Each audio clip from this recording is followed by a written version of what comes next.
10 metres out. Lovely straightening.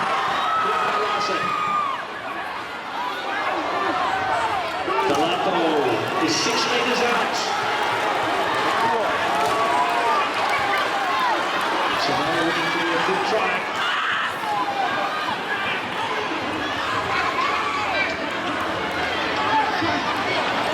For Wiliams, standing up.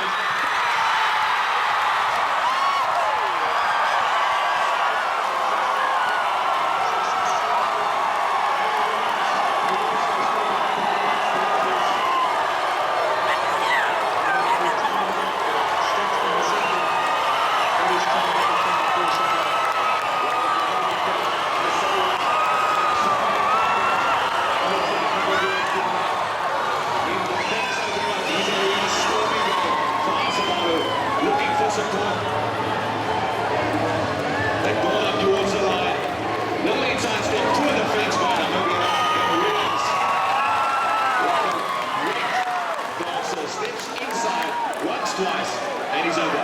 And all that's happening too with another injury problem for Samoa back on halfway. Eliolta, the number 21 in Carolina, as a replacement player.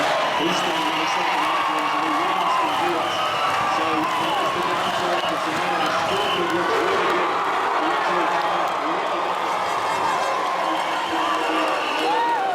Here he is, he's just shaking his head, so he's not happy, but he's going to soldier on. Changes for Namibia to the front row. So now in 16 and Junior Dutoy and